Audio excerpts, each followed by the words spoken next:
సేవాలాల్ మహారాజ్ నుంచి రామరావు నాయక్ మహారాజ్ వరకు కూడా మనందరిలో కూడా చైతన్యం నింపిన కూడా. కానీ మన భారతదేశం కూడా భావించింది ఏ తండకు పోయినా కూడా సేవాలాల్ గుళ్ళను కూడా అయితే స్లాబ్ పట్ట తీసి పెట్టారు, అయితే పిల్లర్స్ తీసి పెట్టారు, ఇప్పుడు పైన సడకాలు కట్టించి పెట్టారు. ఆలోచించండి, తెలంగాణ రాష్ట్రం ఏర్పడ్డ తర్వాత గతంలో విమర్శించకపోతామని వాళ్ళు ఎవరి గంటలు ఏమి ఇప్పుడు కట్టడానికి అడ్డంకి ఎవరు? ఇలా బంజారా సమాజం నవ్వడి సమాజం అంతా కూడా సేవాలాల్ మహారాజ్ని దేవుడు పూజిస్తున్నారు, దేవుడు పూజిస్తున్నారు. అటువంటి దేవాలయాలను పంజాబ్ తండాల్లో నిర్మించడానికి ఇబ్బందులు వస్తున్నాయంటే దీని నుంచి బయటపడాల్సిన అవసరం అంటుంది. అందుకే మన రంగాన్ని ఇక్కడ భారతీయ జనతా పార్టీ ప్రభుత్వం 2020 పక్కన ఎంత రాష్ట్రం ఏర్పడబోతుంది, ఏం అనుమానం లేదు. అలా ఏర్పడుతున్నా ఎక్కడ కూడా ప్రతి తండాలో ఫస్ట్ తీసుకునే మీకోసం తీసుకునే నిర్ణయం ప్రతి తండాలో సేవాలాల్ మహారాజ్ గుడి తప్పకుండా నిర్మించి చరిత్ర తిరమరిగిపోతుంది. అందుకే మోడీ గారు నిన్న సాధించారు. బిర్సా ముండా యొక్క వారి జయంతి పురస్కరించుకొని జాతీయ గిరిజన గౌరవ దినోత్సవాన్ని ప్రకటించారు. పోతులు వారిని చేసేటువంటి ఆ స్ఫూర్తి ప్రాంతాన్ని సందర్శిస్తున్నారు. పార్లమెంట్లో వారి ఫోటోలు పెడుతున్నారు. స్ఫూర్తి వారి భగవంతుడు పడతారు కూడా. వారిని స్ఫూర్తి తీసుకునే సేవాలాల్ నుంచి రామరావు మహారాజ్ వరకు కూడా కోమరం భీమ్ కానీ ఠాను నాయక్ కానీ వీరందరికీ స్ఫూర్తి ఆ బిర్సా ముండా గారు. ఆ భగవంతుని చరిత్రను గత పాలకులంతా తెరమరు చేశారు. మొన్న నిర్మల్ వేయడం మేము నిర్మల్లో 1000 ఊర్ల వారిని పాలకులు తెరమరు చేశారు. దానికి కారణం ఎవరు? కొమరం భీమ్ చరిత్రను తెరమరు చేయడానికి వాళ్ళు ప్రయత్నం చేశారు. కానీ కొమరం భీమ్ చరిత్రను రాబోయే తలకు అందించాలనే ఉద్దేశంతోనే మన Bharatiya Janata party 17th September సందర్భంగా తెలంగాణ విమోచన దినోత్సవాన్ని ఆ రోజు నిర్మల్ నిర్వహించి దానికి హోంశాఖ మంత్రులు అమిత్ షా నుంచి ఒక సమాజం కొమరం భీమ్ చరిత్రను తెరమరిగేది కొమరం వీరుడు చూడని Bharatiya Janata party. Yes next కూడా ఠాను నాయక్ చరిత్ర తెరమరు కానీ వ్యక్తి బస్సులో సేవాలాల్ చరిత్ర తెరమరు కానీ ఇప్పటి కూడా ఇన్ని సంవత్సరాల తర్వాత కూడా చాలా మంది ఈ బంజారా సమాజంలో సేవాలాల్ మహారాజ్ యొక్క చరిత్ర తెలియదు కూడా, ఠాను నాయక్ చరిత్ర తెలియదు కూడా. సేవాలాల్ మహారాజ్ గురువు అంటున్నారు, దేవుడు అంటున్నాం. కానీ సేవాలాల్ మహారాజ్ సమాజానికి ఏం చేసిండు, సేవాలాల్ మహారాజ్ ఎందుకు దేవుడిగా మనం తలచాలో కొంచెం ఇప్పటికి చాలా మంది తెలియదు. ఠాను నాయక్ గురించి సంవత్సరం మనకు ఠాను నాయక్ అందరే జై అంటారు, చాలా గొప్పవాడు. కానీ ఠాను నాయక్ చరిత్ర ఎంతమంది తెలుసుకుంటారు అర్థం చేసుకోవాలి. ఇది ఎవరు చెప్పరన్న, రాజకీయ నాయకులు చెప్పరు, పాలకులు చెప్పరు, మనమే చెప్పాలి. మనం ఇంట్లో కూర్చున్నప్పుడు, మన కుటుంబ సభ్యులతో కూర్చున్నప్పుడు టైంపాస్ చేసేటప్పుడు కూడా సినిమాల గురించి చెప్పకండి, వేరే గురించి చెప్పకండి, ఇంకోసారి చెప్పకండి. మీ పిల్లలతో కూర్చున్నప్పుడు ఒక్కసారి కూర్చున్నప్పుడు ఠాను నాయక్ రేపు మన కోసం త్యాగం చేసిండు, మన కోసం పోవడం చేసిండు, తరిమి ఒక్కొక్కరిని తరిమి కొట్టని చెప్పి మన పిల్లలకి చెప్పండి. సేవాలాల్ మహారాజ్ ఎందుకు మనకు దేవుడు అని చెప్పి మన పిల్లలకి చెప్పండి. ఫస్ట్ మన కుటుంబాన్ని చెప్పండి, బయట పక్క పెడదాం. ఫస్ట్ మన కుటుంబంలో కూడా చరిత్ర కలిగించాలి. అటువంటిప్పుడే ఆ చరిత్ర తెరవరు కాదు. ఎందుకంటే కేసీఆర్ సార్ గురించి తెలుసు అందరికి. ఆయన ఒక్కడే పోటీ కాదు, ఆయన కుటుంబం ఇంకో సేవాలాల్ మహారాజ్ ఏం చేసినాడు కేసీఆర్ సార్, నాకు తెలుసు. కేసీఆర్ సార్ అన్నకి రవీంద్ర నాయక్ అన్న ఏ పాపం చేసిండే, మీ రిజర్వేషన్ కొట్టడం కోసం కొట్టాడు, అందుకే పాపం చేసి పాపం. అవునా కదా? మరి రవీంద్ర నాయక్ గారు కేసీఆర్ మూర్ఖుడు ఇంత అవమానపరిచినప్పుడు బంజారా సమాజం ఏం చేయాలి? కేసీఆర్ కుటుంబాన్ని తెలంగాణ తరిమి కొట్టాలి. ఎందుకు కొట్టలేదన్నా? అధికారంలో ఏ పార్టీ ఉంటే ఆ పార్టీ కొమ్ము కాసే సంస్థలు, సంఘాలు, ఫస్ట్ తెలంగాణ తరిమి కొట్టాలి. దేనికోసం సంఘ నాయకులు ఏర్పడతాం మనం? బంజారా సమాజం కోసం, బంజారా సమస్యల పరిష్కారం కోసం, బంజారా సమాజం నుండి పేదల హక్కులను కాపాడడం కోసం పనిచేసేటువంటి సంఘం కావాలి తప్ప, అటువంటి సంఘం నాయకులు కావాలి తప్ప, అధికారంలో ఏ పార్టీ ఉంటే ఆ పార్టీకి నాయకుడు కొమ్ము కాసి, ముఖ్యమంత్రి కొమ్ము కాసి, మేము చెప్తేనే బంజారా సమాజం ఉంటుంది, మేము చెప్తేనే బంజారా సమాజం ఓట్లు కొడతాని చెప్పి కొంతమంది సంఘ నాయకులు విరమిస్తుంటే, ఇలాంటి ముఖ్యమైన నాయకుడు మీకోసం కష్టపడి, మీకోసం త్యాగానికి సిద్ధమై, మీకోసం కరీంనగర్ ఇక్కడ తెలంగాణ నుంచి ఢిల్లీ వరకు యాత్ర చేసి తింటున్నా లేకుండా మీకోసం కష్టపడి ఇంతమంది మహేందర్ యాదవ్ చెప్పినట్టు వాళ్ళ ఎస్ఐలు, సిఐలు, ఆఫీసర్లు ఉద్యోగాలు వచ్చినాయి.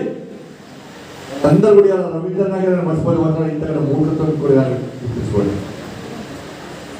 అంటే నాయకులను అవమానపరచడం చరిత్ర టీఆర్ఎస్ పార్టీ. నేను అడుగుతున్న రాష్ట్ర ముఖ్యమంత్రి గారిని, చట్టాల గురించి ఏం ఆలోచించినావు? ఇలా పిల్లలు నమ్ముకునే పరిస్థితి, తిండి లేకుండా పరిస్థితి, ఇప్పటికీ కందీలు పట్టుకొని చదువుకునే పరిస్థితి.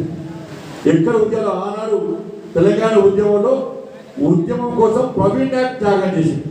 ఉద్యమ సమయంలో ఉద్యమం కోసం ప్రవీణ్ నాయక్ త్యాగం చేసిండు. తెలంగాణ రాష్ట్రం వచ్చిన తర్వాత ఉద్యోగాల కోసం ఎలా సునీల్ నాయక్ త్యాగం చేసిండు. నాలుగు ఉద్యమం కోసం ప్రవీణ్ నాయక్ త్యాగం చేస్తే తెలంగాణ రాష్ట్రం వచ్చిన తర్వాత ఉద్యోగాల కోసం వాళ్ళ సునీల్ నాయక్ త్యాగం చేసినట్టే తెలంగాణ రాష్ట్రంలో మీ పరిస్థితి ఏదో ఒక్కసారి వచ్చాడు. గ్రామ పంచాయతీ చేశాడు, నిధులు ఏమిచ్చింది కదా, తినడానికి ఉండడానికి ఇల్లు లేదు, తాగడానికి నీళ్లు లేవు, కనీసం జీవించిన కుటుంబ పోషణ కోసం కూడా కనీసం లేని పరిస్థితి. ఎన్నికలు రాజకీయ పార్టీలు హామీ ఇస్తాయి. ఎంతమంది పూర్ణ సమస్య పరిష్కారం కోసం ఎంతమందికి పట్టాలు వచ్చిన ఆలోచించారు, ఎంతమందికి రాష్ట్ర ముఖ్యమంత్రి పట్టాల్సిన అవసరం. ఇవాళ నాగార్జున సాగర్ ఎన్నికల్లో నాగార్జున సాగర్ జనరల్ సీట్లో మన డాక్టర్ రవీంద్రనాథ్ గారు టికెట్ ఇచ్చారు. చాలా మంది బంజారా సాగర్ చాలా మంది వచ్చి కష్టపడి పనిచేశారు. ముఖ్యమంత్రి ఆలోచన రేపు కోరుకున్న సంవత్సరాలు గెలిపించండి, నాగార్జున సాగర్లో రేపే కుర్చీ చేసుకొని కూర్చొని పట్టాలు ఇప్పిస్తాడు. అసలు పట్టాలు వేయడానికి అడ్డంకి మీరు వద్దంటారా? మేమన్నా వాళ్ళు అంటారా? ఇంకో కాంగ్రెస్ పార్టీ వద్దంటారా? కోరుకున్న సమస్యను పరిష్కరించాల్సింది మీరే, పరిష్కరిస్తా అంటున్నది మీరే, పరిష్కరించకపోవడం కూడా కారణం కూడా మీరే విషయాన్ని రాష్ట్ర ముఖ్యమంత్రి చూసుకోవాలి. ఇలా అడవులు నమ్ముకొని జీవితం పెడతారు. ఏ విధంగా గుర్రంపోలో ధర్మనాయక్ వయసు ఎంత? ధర్మనాయక్ అన్న నీ వయసు ఎంత? మంగనాయక్ నీ వయసు ఎంత? 50-60 సంవత్సరాల మంగనాయక్ చేరిపోయి తెలుసా? చప్పట్లు కొట్టాను లేదా? ఆయన కుటుంబం కోసం చేరిపోయాడు అన్న మంగనాయక్ గారు, తన భార్య కోసం చేరిపోయాడు అన్న. ఆయన భూమి ఉంది అక్కడ. ఎవరి కోసం పోయాడు? మీకోసం పోయాడు. బంజారా సమాజం కోసం పోయాడు. బంజారా సమాజానికి సంబంధించిన పేద ప్రజల యొక్క స్థలాలను లాక్కొని పేద ప్రజలు 3rd డిగ్రీ పేరుతో ఇబ్బంది పెట్టి 60 రోజుల పాటు జైల్లో పెడితే నా బంజారా సమాజాన్ని నా పేదల మీద లాఠీచార్జ్ చేస్తారా? నా పేదల మీద 3rd డిగ్రీ ఉపయోగిస్తారా? నా పేదలను జైలుకి పంపుతారా? 60 రోజుల పాటు జైల్లో కూడా బాత్రూమ్ కలిగిస్తారా? లాట్రిన్ కలిగిస్తారా? కూలి పని చేస్తారా? బాత్రూమ్ జైల్లో కూడా నా పేద ప్రజలు ఇబ్బంది చెప్పి ఖబర్దారండి. ఎలా భారతీయ జనతా పార్టీ పోడు భూముల సమస్యల కోసం గుర్రపోడు తండకు మేమందరం వెళ్ళి యుద్ధం చేస్తే ఈ రోజు ప్రభుత్వం దిగొచ్చింది. ఆ పేద ప్రజలకు భరోసా ఇచ్చిన పార్టీ భారతీయ జనతా పార్టీ. ఆ ఉద్యమంలో, ఆ యుద్ధంలో 58 సంవత్సరాల మా మంగ్యానంతో పాటు అనేక మంది మా లంబాడి సమాజానికి, బంజారా సమాజానికి చాలా మంది యువకులు చేరిపోయారు. భారతీయ జనతా పార్టీ 30 మంది చేరిపోయారన్న మీకోసం చేరిపోయారు. మీకోసం నాటి దెబ్బతిన మన బంజారా సమాజం కోసం నాటి దెబ్బతిన మీ కోరుకున్న సమస్య కోసం మేము పోరాటం చేస్తున్నాం. మీ కోరుకున్న సమస్యను పరిష్కరించాలి మేము యుద్ధం చేస్తున్నాం. చేరుకుంటున్నాం, నాటి దెబ్బతింటున్నాం, ఆసుపత్రి పాల్గొన్నాం. ఇదే హైదరాబాద్లో కార్పొరేటర్లు 2-3 కార్పొరేటర్లు అదే నాటి ఛాన్స్లో గాయపడి ఆసుపత్రి పాలన మీకోసం. వాళ్ళు లంబాడాలు బంజారా సమాజానికి సంబంధించిన వ్యక్తులు భారతీయ జనతా పార్టీ కార్యకర్తలు. ఆలోచించండి, మీకోసం యుద్ధం చేసే పార్టీ ఉంది. మీ సమస్యల కోసం పోరాడే పార్టీ ఏ పార్టీ కోసం ఆలోచించండి. సమస్య పరిష్కారం పెద్ద ముచ్చట కాదు. సమస్య పరిష్కారం చేయడం ఒక నిమిషం పని రాష్ట్ర ముఖ్యమంత్రి. నా వ్యవసాయం చేసుకుంటారు మీరు, ఎవరు రారు మీ దగ్గర. పంట వేసుకుంటారు, ఎవరు రారు. పంట కోతకు వచ్చే టైంకు ఫారెస్ట్ వాళ్ళు వస్తారు, ఉత్తర దురుతారు, అడవి ప్రాంతం ఉంటారు. పంపించని రాష్ట్ర ముఖ్యమంత్రి వచ్చగలరు. రాష్ట్ర ముఖ్యమంత్రి ఆ దిగులో సిబ్బంది మోసం చేసేది రాష్ట్ర ముఖ్యమంత్రి. ఎన్నికలు వస్తే వాగ్దానాలు చేసేది రాష్ట్ర ముఖ్యమంత్రి. వాగ్దానాల మీద మాత్రం మీరు. అందుకే దయచేసి ఆలోచించండి. మీ సమస్యల కోసం మేము ఆందోళన చేస్తున్నాం, మేము ఫైట్ చేస్తున్నాం. మేము కూడా ఇలా రవీంద్రనాథ్ నాయక్ గారి ఒక గొప్ప వ్యక్తిని అవమానపరచిన పార్టీ టీఆర్ఎస్ పార్టీ. ఈ వేదిక కాకపోవచ్చు, కానీ మీ అందరికీ వాస్తవ విషయాలు చెప్పాలి, వాస్తవ విషయం తెలియాలి. ఇక్కడనే తండాల పరిస్థితి ఏంటి, వాళ్ళ తండాలు ఏ తండమైన సమస్య. స్కూల్ ఉంటే స్కూల్లో కనీసం కూలిపోయి స్కూల్స్ ఉంటే మనం తిరుగుతుంటాయి.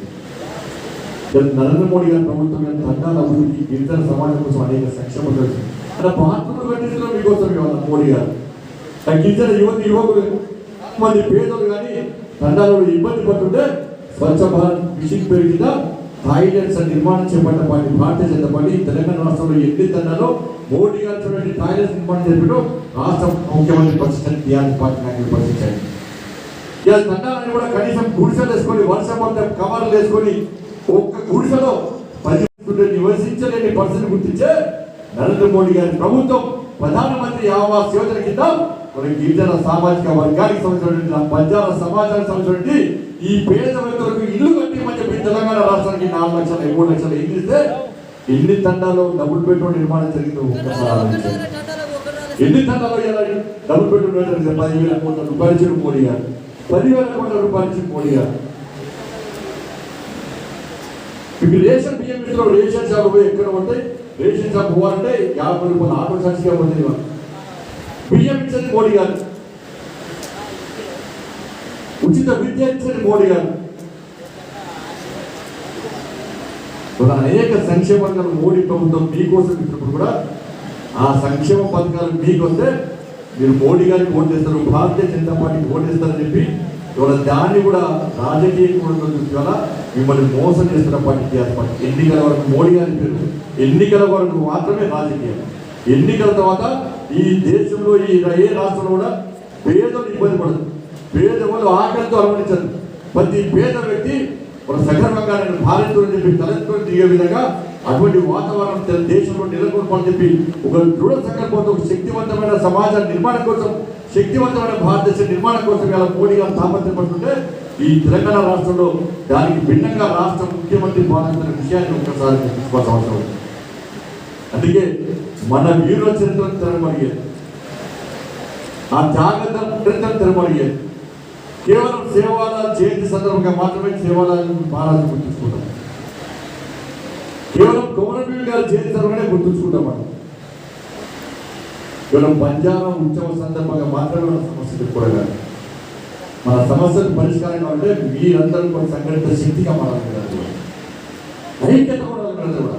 రాజకీయాలు వేరు కావచ్చు, ఏ రాజకీయ పార్టీ అయినా కూడా మీ సమస్య కోసం పరిష్కరించే పార్టీకి మద్దతు ఇవ్వండి, మీ గురించి ఆలోచన పార్టీకి మద్దతు ఇవ్వండి. ఫస్ట్ మీరు కూడా సంఘటిత శక్తిగా మారాలి.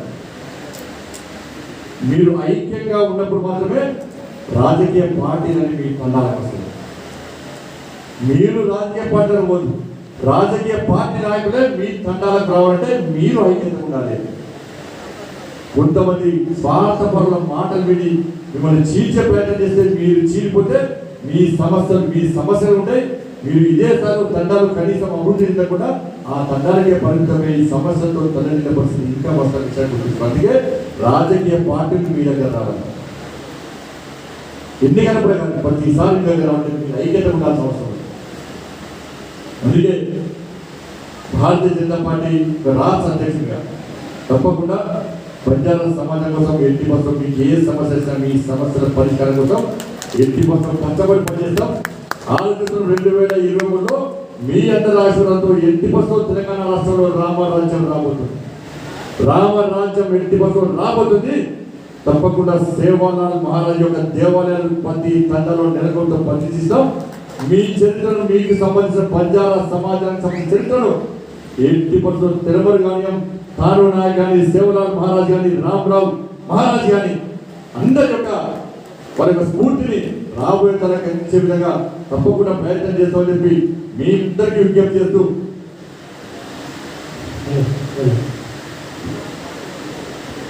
దాంతోపాటు నేను మొన్న కూడా చెప్పిన రిజర్వేషన్ విషయంలో ఎస్టీ రిజర్వేషన్ రాష్ట్ర ముఖ్యమంత్రి చెప్పిన నువ్వు మతపరమైన రిజర్వేషన్ పెట్టి పక్క పెట్టు, ఎస్టీ రిజర్వేషన్ ఒప్పని దాన్ని తప్పకుండా అమలు చేసే బాధ్యత మేము తీసుకుంటామని చెప్పి రాష్ట్ర ముఖ్యమంత్రి ఎందుకంటే ఎస్టీ సమాజం బాగుండాలని రాష్ట్ర ముఖ్యమంత్రి కోరుకుంటాడు. నిజంగా అవే రిజర్వేషన్ అమలైతే సునీల్ నాయక్ ఆత్మహత్య చేసుకుంటాడు కాదు, అనేక మంది ఉద్యోగాలు లేక మీరు కొన్ని నిరుద్యోగులు ఉండేవాళ్ళు కాదు.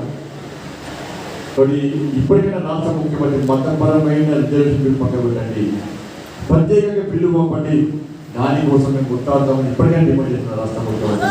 మన దేవాలయం మహారాష్ట్ర దేవాలయాలు మన దేశంలో తెలంగాణ రాష్ట్రంలో ధూప దీప నైవేద్యం లేకుండా అనేక దేవాలయాలు ఉన్నాయి.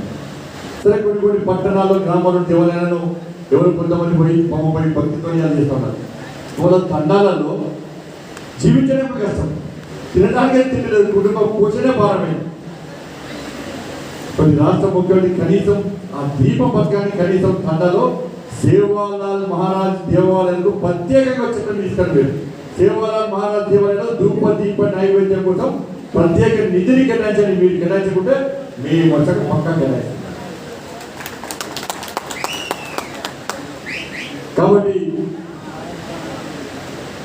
కాబట్టి దయచేసి ఆలోచించండి. బంజారా సమాజానికి యువత మభ్య మాటలు మోసం చేసే మాటలు దయచేసి నమ్మకండి. మీ హక్కుల కోసం కొట్లాడండి. మీరు కొట్లాడుకు భారతీయ జనతా పార్టీ తప్పకుండా మీ గడ ఉండదు, మీకోసం తెగించుకుంటాం, దేనికైనా సిద్ధమై ఉంటాం విషయాన్ని ఈ సందర్భంగా గుర్తుకోవచ్చు. తప్పకుండా ఈ వేదిక మళ్ళీ దీని తర్వాత మళ్ళీ చెప్పిన మాటలు మర్చిపోయి మీ పనిలో మీరు మళ్ళీ మోసపోతే ఎవరు కాపాడలేదు. కాబట్టి దయచేసి అందరం కలిసికట్టుగా ముందుకు సాగాం, మన సమాజాన్ని సంఘటిద్దాం. తప్పకుండా మన సమస్యల పరిష్కారం కోసం కృషి చేస్తామని చెప్పి మనస్ఫూర్తిగా తెలియజేసుకుంటూ భారత్ మాతాకి జై సేవాలాల్. జై సేవాలాల్.